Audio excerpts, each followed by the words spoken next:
The truth is, I sold my house. My brother-in-law, Kevin, said this, and my husband and I were shocked, stunned into silence. But the person most shocked of all was my mother-in-law. Why would you do such a thing? Weren't you supposed to come pick me up? She asked, visibly upset as she confronted Kevin. Calm down, Kevin said, trying to explain his reasons. My name is Sandra. I work remotely with my husband, Robert. We had a peaceful work environment where we could take breaks whenever we wanted, and we were both satisfied with our lives.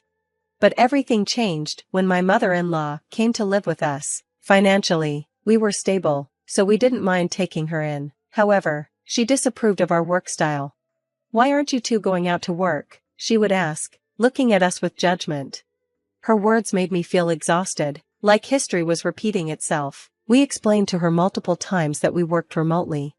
Aren't you just playing around? I've told Robert the same thing. Are you listening? When will you two start working properly? Don't you care about your future? No matter how many times we explained, my mother-in-law refused to understand our jobs. I'm so worried. Maybe I made a mistake coming here. I should have gone to Kevin's house, she would sigh dramatically. Kevin is Robert's brother. He married a wealthy woman named Carol and now lives comfortably off her wealth. My mother-in-law didn't know this, because Kevin asked us not to tell her. Kevin's house isn't small like this one, my mother-in-law would say. It's huge, like a foreign castle. Well, I'm planning to move there eventually. It'll become my house someday. She often said this while waiting for Kevin to come and take her away, but we knew that day would never come because Kevin didn't want to live with her. Robert had once asked him if their mother could stay with him, but Kevin flat out refused. So, she stayed with us. Even though she called us unemployed because of our remote work, we accepted that this was just the way she was. Then something happened. Out of the blue, Kevin called us. I'll be coming over this weekend, he said abruptly and hung up without waiting for a response. Robert and I were confused. What do we do? I asked. That guy hasn't changed a bit, Robert muttered. Overhearing us, my mother-in-law perked up with excitement. He's coming to pick me up, help me pack my things, she said happily and dragged Robert to her room. Robert looked troubled. Mom, Kevin's not coming to pick you up. He probably called because something happened. But my mother-in-law didn't believe him. That can't be true, she snorted. But Kevin didn't say anything about picking you up, right? I asked my mother-in-law. He just didn't say it, she snapped back. I'm so tired of this house. You probably want me to be your housekeeper, but that's not going to happen. Her words made no sense to us. Since coming to live with us, she woke up whenever she wanted, didn't do any housework, and lived off the pocket money we gave her. Still, we didn't want to argue. If she wanted to leave, we wouldn't stop her. So, we packed her bags and waited for Kevin and his wife to arrive. The weekend arrival. Over the weekend, Kevin and his wife finally showed up. As they entered our house, they wore overly friendly, almost fake, expressions. Something felt off. Just then, my mother-in-law walked in, her eyes sparkling with excitement. You finally arrived, she exclaimed dramatically. Then, with a victim-like tone, she continued, Sandra is completely useless at house chores, so I have to do them, and Robert ignores me like I don't exist. Isn't that terrible? She pushed past Robert and greeted Kevin like a hero had come to save her. Kevin frowned at us. You guys aren't mistreating Mom, are you?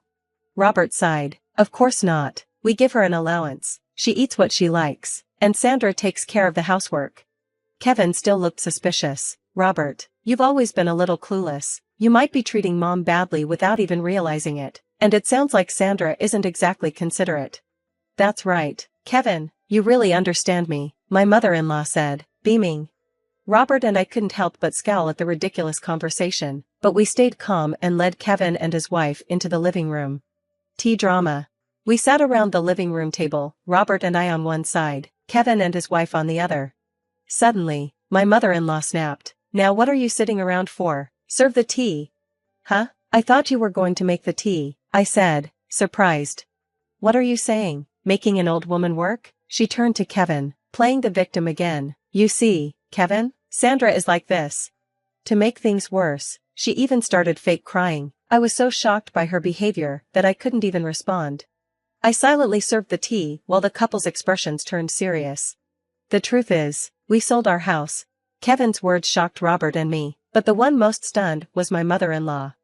Why? Why would you do that? Didn't you come here to pick me up? She asked, flustered, as she confronted Kevin. Calm down, Kevin said, trying to soothe her. Then he explained, we were in debt. By selling the house, we managed to repay it, but now we're broke and have nowhere to live. So, we wanted to ask if we could stay here for a while. What debt? I asked. I tried to start a business, but it didn't go well. Oh well, these things happen, right? Kevin said, laughing without a hint of shame. Robert and I sighed deeply, feeling both frustrated and exasperated. Please, Kevin begged, bowing along with his wife. We'll only stay until we find a new place. We don't have anyone else to turn to. Robert and I exchanged uneasy glances. We didn't like it, but they had nowhere to go. Reluctantly, we agreed to let them stay, but only for 1 month. Got it, Kevin said, still smiling as he left to prepare their move.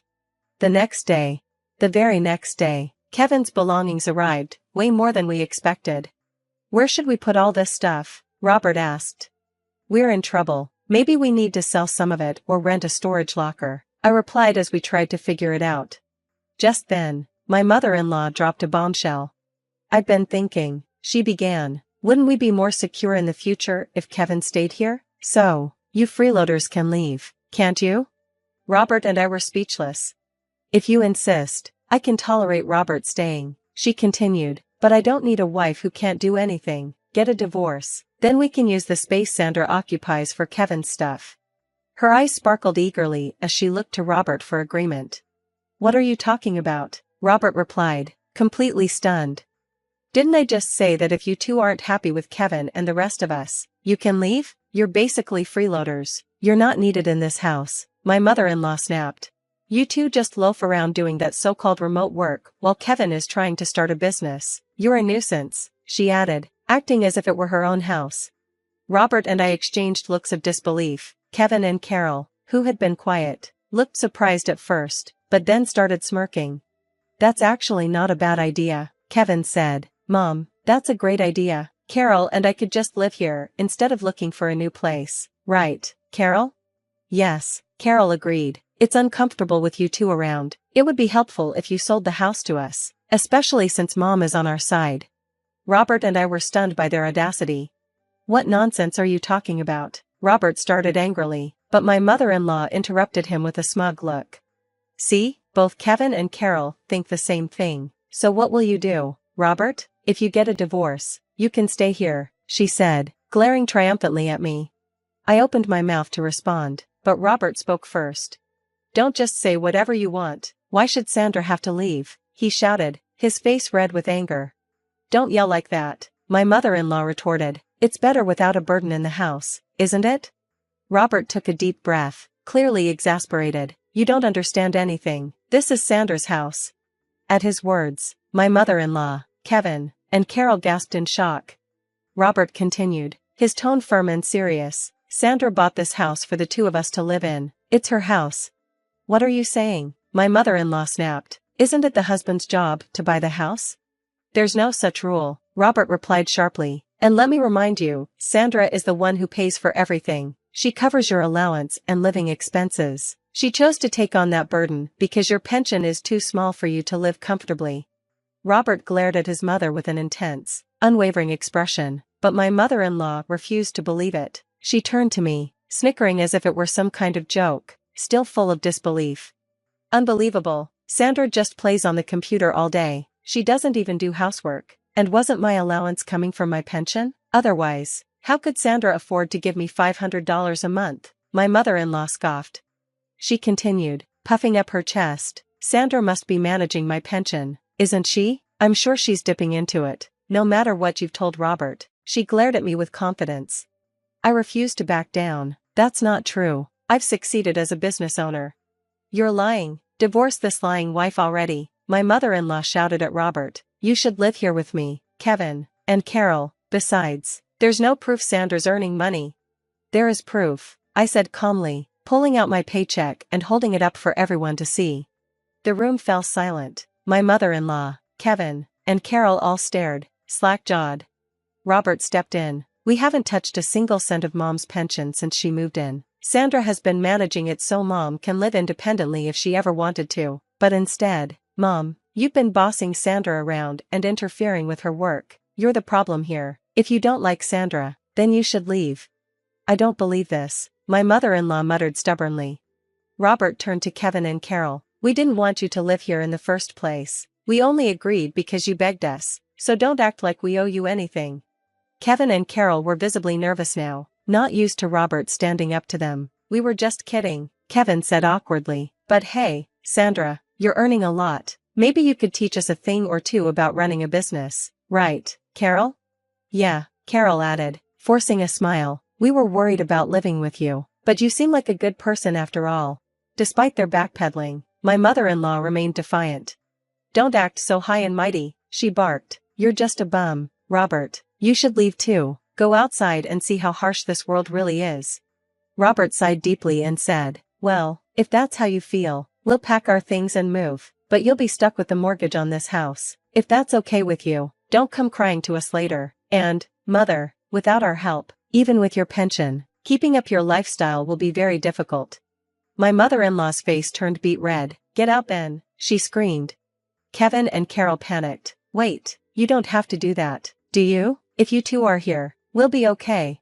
"Enough," my mother-in-law snapped at Kevin. "You're going to be a CEO, aren't you? I don't mind if you use my pension. Just start a company and show us how successful you can be. I'll show you all what happens when you defy me." Hearing her outburst, Robert and I realized it was pointless to argue any further. We decided it was best to leave and not get involved with her or Kevin's family anymore. Moving on. We left the house, transferring ownership to Kevin's name. Although the mortgage remained, we felt relieved to finally be free from my mother-in-law's sarcasm and interference.